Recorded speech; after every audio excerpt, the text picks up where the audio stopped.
Absolutely. Well, it's a beautiful rainy day here in Carneros in Napa Valley. I love how you say carneros. Yeah, it's about time. You heard it right out loud.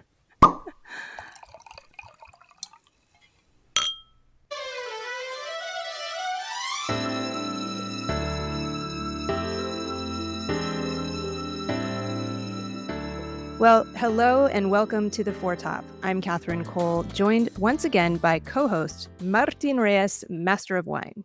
Yes, I am so thrilled to be able to speak to our guest today. And the topic itself, well, it's not thrilling. It's still very important for our time and what we have to face here in 2025. So I am happy to be here, and let's get started. But before we get started, I wanted to tell our listeners we are continuing to take a little break from our regular programming while we plan the future of the Foretop. So I want to invite our listeners to fill out our survey. Let us know how we're doing, how we can do things better. Just go to theforetop.org and click the button that says complete our survey. So the Foretop is on hiatus, but you and I are still out here having some interesting conversations with people that we admire, important ones. And that includes today's guest, Amelia Morán Ceja, president of Ceja Vineyards. This is special. Amelia has a story far beyond what I'm about to say in two sentences. I encourage you to look at her biography. It is inspirational, especially for me, someone who had parents in Chihuahua coming up here, and then of course they immigrated to California. So Amelia grew up in Las Flores, Jalisco. Then at the age of 12, she and her family moved north to the Napa Valley, where she worked harvests in the legendary Tocolon vineyards alongside her parents. That's right. And fast forwarding today, Amelia is a vineyard and winery owner who, along with her family, owns about 115 acres of vineyards in Napa and Sonoma. She's president of Ceja Vineyards and Winery. We invited Amelia to join us today because she has also been an impassioned advocate and activist for the fair treatment of farm workers. Amelia's father worked alongside Cesar Chavez and the United Farm Workers Labor Union in the early 1970s. And in 2016, Amelia received the Dolores Huerta Farm Worker Justice Award. Amelia, es un honor tenerla con nosotros ahora. It's such an honor to have you with us. You've seen so much over your career, including your parents fighting along Cesar Chavez and Dolores Huerta. Your own efforts have helped amplify diverse voices in winemaking, changing California's wine culture over time. But now, a new stark reality has emerged. Following the new administration's pledge of the, quote, largest deportation program in U.S. history, end quote, a recent immigration raid resulted in over 70 arrests in the Central Valley. Things like that have created a significant fear and uncertainty among both immigrant farm workers and agricultural businesses throughout California. Please share your perspective in this new climate. Well, in the North Bay, which encompasses Napa and Sonoma counties, it's actually quite, quiet. And we are focused on always, growing the best grapes to produce the best possible wine. So we definitely need highly skilled workers in order to achieve that goal. I mean, I personally have not heard anything. Administrations come and go, but we are just focused on continuing to make amazing wines for wine-loving consumers far and wide. There is some fear, but our team has been with us for even decades. So, they are part of our familia. And that's, how it should be. But the wine industry continued to be strong, and we're all united as a community. It's very early right now in the administration, but you make a good point where the timelines are much longer than just 4 years of an administration. Administrations come and go, and we hope that there's a balancing act here. But I think the one thing that we have, at least in California, and for the most part, we would say in any place where there's a strong agricultural or viticultural area, the role of immigrants and the role that they play both in labor and in production can't be overstated. And you've seen a lot over a long time. When you take the long view, de lo que ha hecho usted, tell us more about what you see the future will be given the past that you've seen. Well, I feel very strongly about immigration reform. When I came to the US, as well as many other families in the late 60s, we had a green card before we crossed the border. Mm. And there was an immigration reform in, I believe, in 1965. And anyone that was living here with a green card and could prove that they could financially support their families, they were able to bring their families while those family members were still outside of the US. And that's actually what happened to me, as well as my now partners and my husband, Pedro. And that was such a great way because, to come here, Hmm. even though I didn't speak a word of English, neither did my husband or our winemaker Armando Ceja, and my brother-in-law. We were able to thrive because there was no fear of being deported. We had a green Mhm. card, and I've actually just did a little research on my own, and actually throughout the last 24 years, there's been a consistent amount of immigrants that come to the border. But it was in the last 4 years that there was just an incredible increase in numbers, and most of which were not necessarily from Mexico. They were from all over the world. Yeah. And typically, I mean, 95% of the workforce in the wine industry actually are Mexican Americans. Yeah. Yeah. Mhm. So it really has not impacted this industry because all of the other undocumented immigrants that have crossed the border, they don't hail from Mexico. So they don't really come here. So it's a very complex issue. And yes, in California, a third of the workforce is in agriculture. I mean, we literally do feed the entire country and also make some of the best wines in the world that compete with the best in the world. So it's highly skilled labor. And literally, not just anyone comes and works in the vineyards. That's true. Because like I'm looking outside my window and the vines are dormant. We don't just trust anyone to come and prune our vineyards because that pruning dictates that vintage harvest. So not anyone that has crossed the border has those skills. Mhm. Yeah. Amelia, I'm up here in Oregon in the Willamette Valley where mechanization is not really an option for most vineyard owners because we have small vineyards, steep slopes. I'm assuming there's more mechanization in Napa and Sonoma where your family is farming.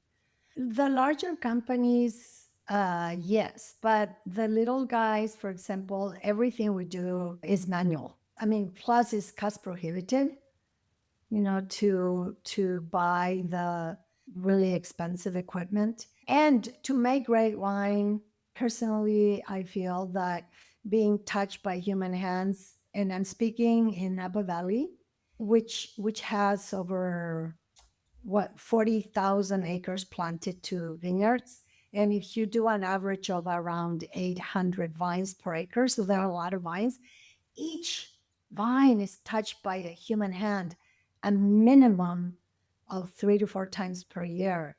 And that really makes a difference in the ultimate result, which is the wine.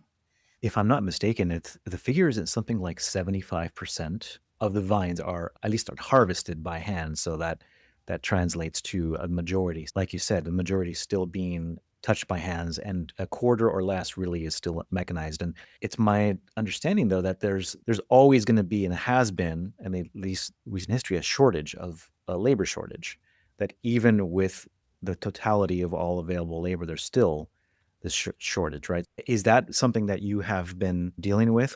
The harvest times are different for different varietals. So the early ripening varietals like Chardonnay and Pinot Noir, fortunately, we're able to utilize our awesome crew, but sometimes if we need additional laborers, we rely on other friends who may have also a team, let's say in Calistoga, where mostly later ripening varietals grow, like Cabernet Sauvignon.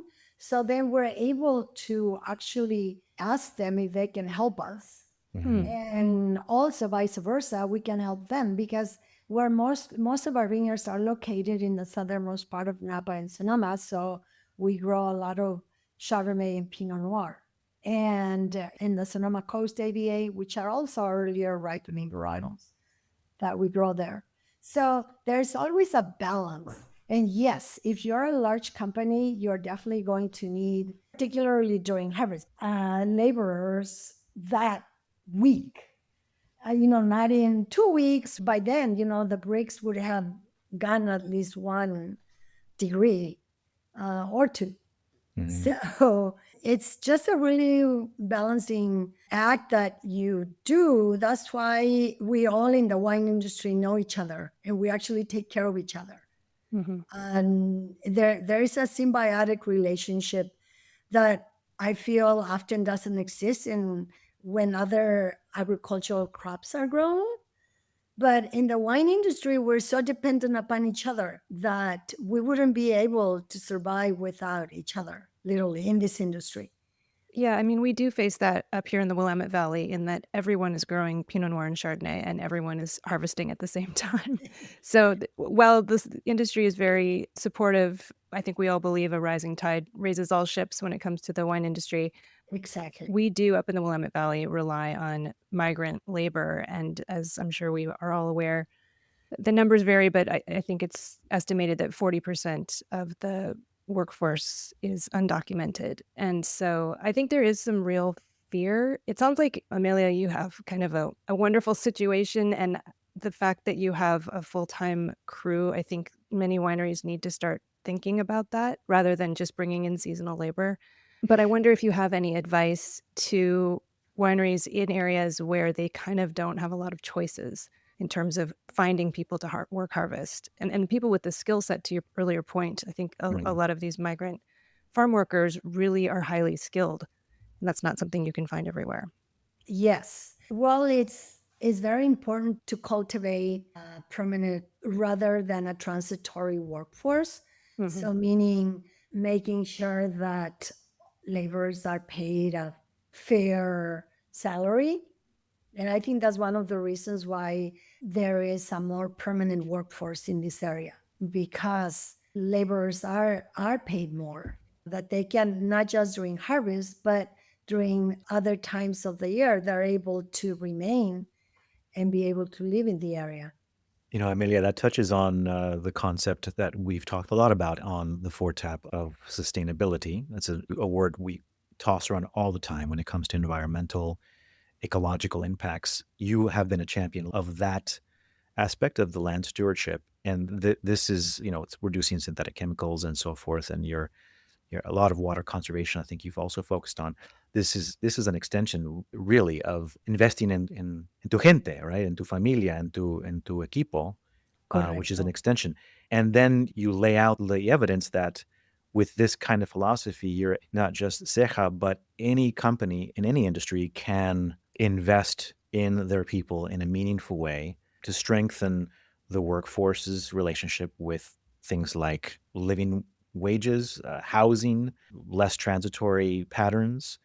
Well, we feel very strongly that farming sustainably is the right thing to do, not for marketing reasons. And we are we worked really, really hard. It took us a very long time, but now on all of our back labels, we have the sustainability certification, which is both in the vineyards and in the cellar. So that philosophy also extends to, taking care of our team and not just the environment, but the people. I mean, it's an equation that should have both variables, taking care of people and the environment. You should see that cover crops that are popping up between the rows. Right now, it's fava beans, to bring back nutrients, grasses, rye grasses, and as well as a lot of other cover crops. And it is to make sure that we have a great habitat for the beneficial insects to thrive and, that help us to get rid of the bad insects. Yeah. And then ultimately we cut all of the cover crop and put it back into the soil. So therefore replenishing all of the nutrients as well, without the use of any harmful anything, which damages the soil, but also the workers. And I live in the middle of a vineyard. I don't want to expose anyone to harmful anything. And this is not just my immediate family, but those that also help us grow these perfectly ripened Pinot Noir grapes that allow us to make our legendary Pinot Noir. So you see, it's that sort of mentality that needs to be cultivated overall. And then your team wants to stay with you. And yes, I see the issue with Willamette Valley being a little bit farther north, and a lot of these migrant workers that go up and down the West Coast, not just in California, but actually through Oregon and all the way to Washington State, and picking different agricultural crops. That's actually how my father and my father-in-law, they elected to come to Napa. It was really? Oh, yeah, they okay. see, there was a bracero program. Yeah, right. My brother was Brazos like that too. means arms, so people that were willing to use their strong arms to help. This started during Second World War. And so my dad, he was never in the bracero work program, but my father-in-law was. They would work up and down the west coast of the US, picking different agricultural crops. Independent of each other, they both fell in love with Napa. Because, I mean, nothing against Fresno, but it could have been, I don't know, Calexico, Fresno, or somewhere else. Walla Walla, I mean, somewhere else. And Yeah, nothing yeah. against any of those places, but I personally am thrilled that my father fell in love with Napa. And he knew then in 1957, if he ever were to bring his family, it would be to Napa because he liked the weather, it was rural, and not very far from where I come from in Jalisco, in the state of Aguascalientes, which is next to Jalisco. There are vineyards, and few people know. Well, I'm sure you know, but the oldest winery in the entire Americas is in Mexico, actually not too far from Chihuahua. It's in Padres, Coahuila. Yeah, Coahuila. You know what I'm hearing, Amelia, is Another episode.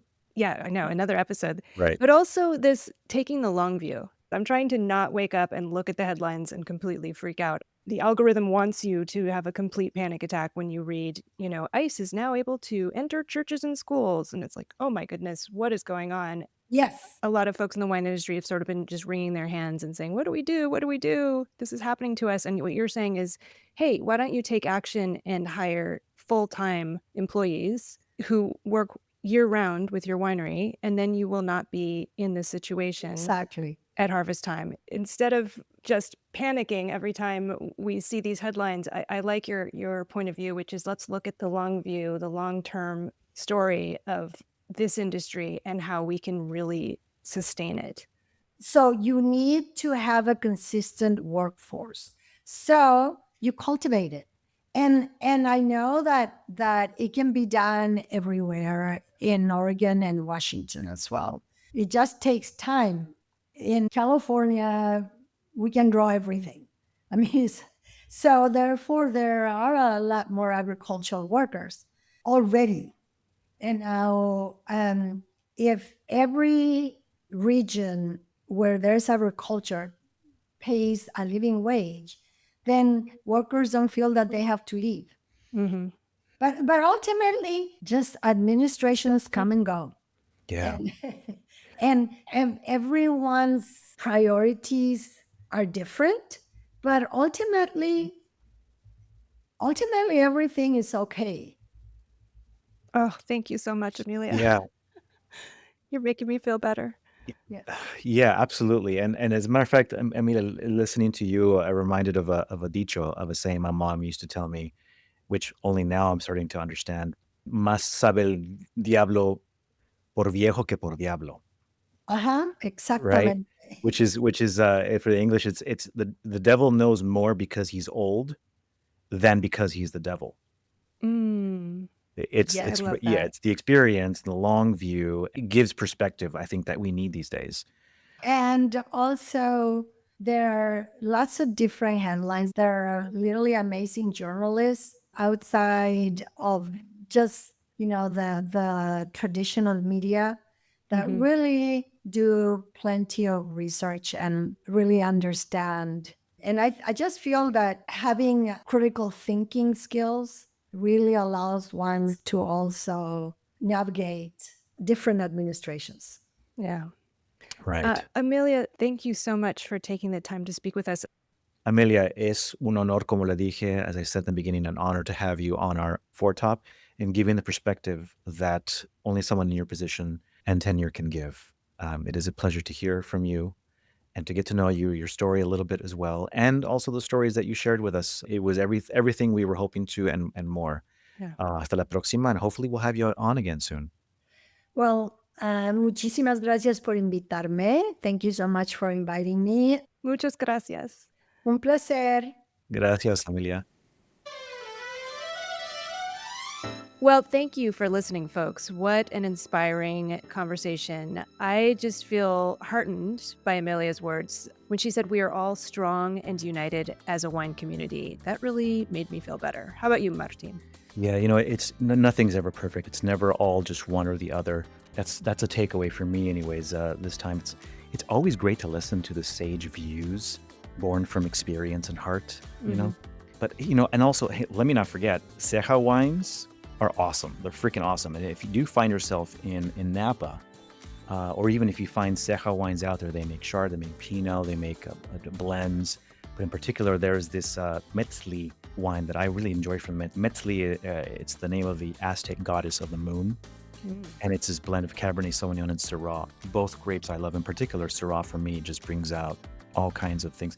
But now I digress. The point is these wines they're awesome. The conversation notwithstanding, try them.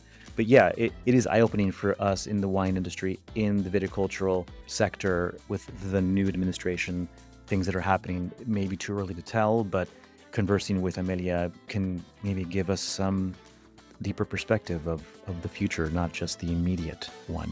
I don't know. Yeah, this is all reminding me why I wanted to start the Foretop to begin with, because it's not just about wine, it's about human rights, it's about everything. It all ties together. So, Yeah. great wine, great conversation, and also caring for our fellow humans. Well, before we go, listeners, please go to theforetop.org if you enjoy these conversations, or if you don't enjoy these conversations, and click that button on our homepage that says complete our survey. And let us know what you love, hate, or imagine for the Foretop. Do you love conversations like this? Let me know. Let us know. Excellent. From Benicia. There's a conversation around how that's pronounced these days. This is Martin Reyes, Master of Wine, signing out. Yes, and back in Portland, Oregon, I've been traveling for a month, and I'm so happy to be back in the Willamette Valley. This is Catherine signing out.